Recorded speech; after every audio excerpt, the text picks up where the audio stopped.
भारत की राजनीतिक व्यवस्था को या सरकार जिस प्रकार बनती और चलती है उसे संसदीय लोकतंत्र कहा जाता है और जहां से लोकतंत्र का संचालन होता है उस जगह को संसद कहते हैं।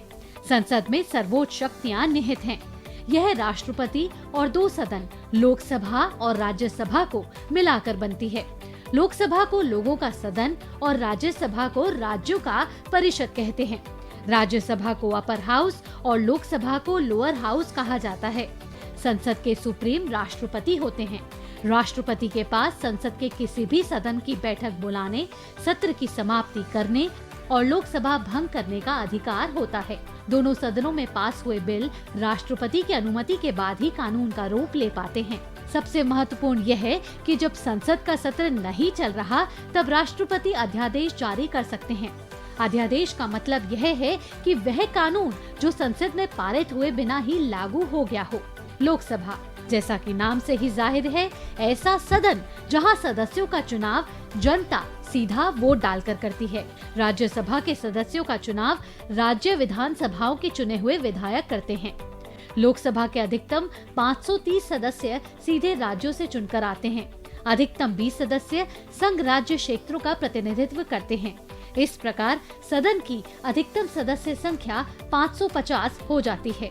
राज्यसभा के प्रतिनिधियों की संख्या उस राज्य की जनसंख्या पर निर्भर करती है। राज्यसभा में 250 तक सदस्य हो सकते हैं। इनमें राष्ट्रपति 12 सदस्यों को मनोनीत करते हैं और बाकी 238 राज्यों और संघ राज्यों क्षेत्रों से चुने जाते हैं। लोकसभा के सदस्यों का कार्यकाल 5 साल का होता है। 5 साल के बाद लोकसभा खुद ही भंग हो जाती है। आपातकाल में सदन की कार्यवाही को बढ़ाया जा सकता है। यह एक बार में 1 साल से अधिक नहीं हो सकती। राज्यसभा के प्रत्येक सदस्य का कार्यकाल 6 साल का है। यह एक स्थायी सदन है जिसे कभी भंग नहीं किया जा सकता। हर 2 साल में 1/3 मेंबर रिटायर हो जाते हैं। लोकसभा के रिप्रेजेंटेटिव लोकसभा अध्यक्ष होते हैं। लोकसभा अध्यक्ष का चुनाव लोकसभा के सदस्य करते हैं। राज्यसभा के रिप्रेजेंटेटिव उपराष्ट्रपति होते हैं जिन्हें लोकसभा और राज्यसभा के सदस्य चुनते हैं। संसद के दोनों सदनों को छोड़कर सभी मामलों में समान अधिकार मिले हुए हैं। राष्ट्रपति पर महाभियोग चलाने, उपराष्ट्रपति को हटाने, संविधान में संशोधन करने, सुप्रीम कोर्ट, हाई कोर्ट के न्यायाधीशों को हटाने जैसे महत्वपूर्ण मामलों में राज्यसभा को लोकसभा जैसे पावर मिले हुए हैं और ऐसे काम करती है भारतीय संसद।